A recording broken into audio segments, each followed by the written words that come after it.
Hello, I'm Jeannie Schul. I am your instructor for this connection with SOMA, Soul and Psyche.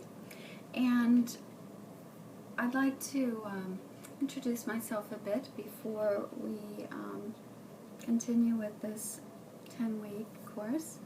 What I want to tell you is that my involvement in somatics has been pretty much my entire career. I began in dance with an undergraduate degree in dance and English, all of which you can find on, the internet as you check out CVs.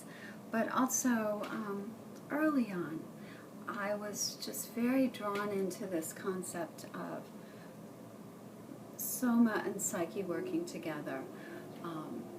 As an undergraduate, one of the areas that I explored in dance philosophy was dance therapy. That plugged me into an internship in dance therapy straight out of undergrad school.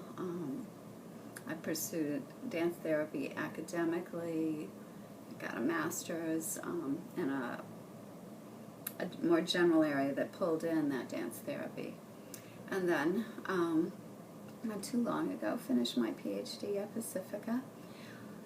The focus, though, all through my studies has been how does the moving body communicate. And I have a dance company at Berry College where I teach full-time.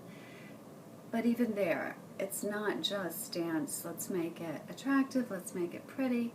It's more about finding the expressive quality, but then also I go deeper into dream time. And I find that moving dreams, whether they're for self-exploration or moving dreams to create a main stage production, has so much power, so much intrigue, because we're making what is personal, private, deeply psychological, a public expression. With somatics, this area, the question of the week, what is somatics? I want to offer the analogy of our homes. Those of us who live in a house, stands alone. Certainly in my case, I have a red brick colonial. It sits on some acreage, and the outside of my house looks very traditional. Red brick colonial pillars. It's like, okay, I know what that is. I've seen a lot of those. However, once you walk in, you have the opportunity to learn more about the individual who lives here. And we're in my study, so there's a lot of images here that are absolutely personal, have nothing to do with expectations of traditional values. Or perhaps they do. It depends on how you look at it. With SOMA, in the same way, unlike the dancer standing in front of the mirror, the 13-year-old standing in front of the mirror, the 50-something-year-old standing in front of the mirror, it's not about objective self-perception. Instead, it's from the inside out. How does it feel within my SOMA when I close my eyes? Where are my fingers? How am I sensing them? And as you begin reading our book on awakening the somatic intelligence, one of the things we're working on with this book,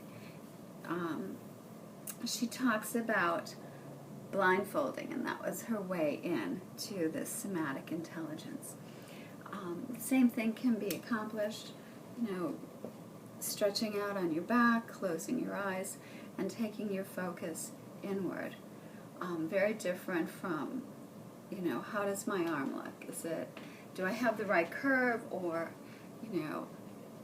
am I coming at you with a look of anticipation, excitement? It's how are my hands when I close my eyes?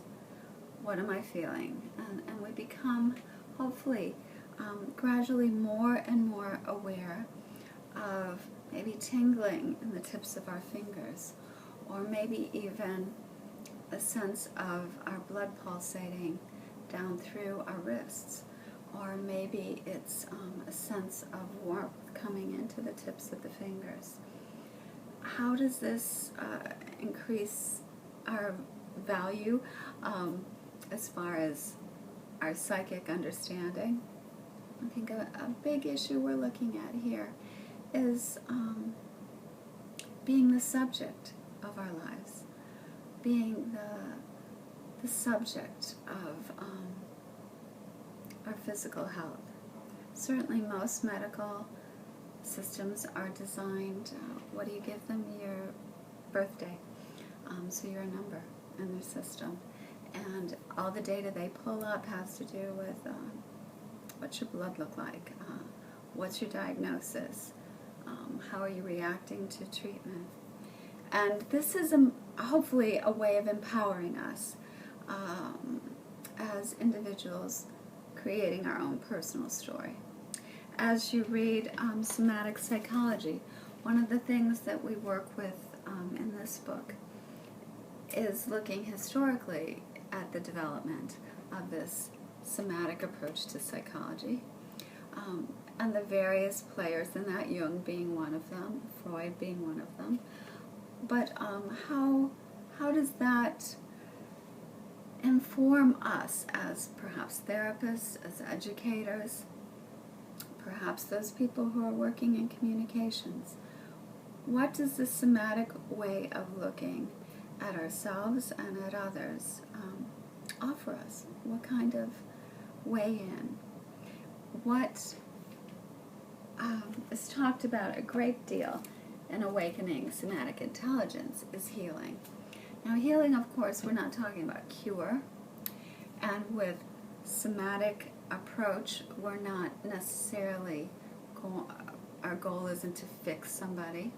My training in somatics, beyond the dance therapy work that I did in my early career, was really with Sandra Fraley, who's East West Somatics Institute. I'm one of the trainers in that school. And what we work with there is hands-on work. Sandra Fraley was trained first in Feldenkrais work, but actually first as a dancer, so a sense of her own body in motion, and then the Feldenkrais work on top of that. So as we continue working together, one of the things I'm going to be demonstrating, I hope for you, are some of the ways that this approach to somatic intelligence, of viewing our own soma with an inward focus rather than a reflection back to us from either other people or a mirror, is what avenues it can open for us to have a deeper personal understanding, and as therapists, another way into understanding our clients' symptoms, and also just their way of being in the world, and to reflect that back to them. So we'll be walking through this course, starting also with bone, breath, and gesture. Here we've got a series of articles written by the pioneers in this field of somatics. John Johnson is certainly a significant player, he who edited the book. His definition of somatics is echoed through much of the reading, and again, this idea of soma being the body is viewed from the inside, from within, the inside out.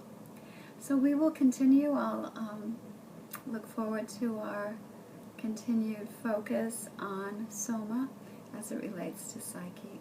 Thanks for joining me.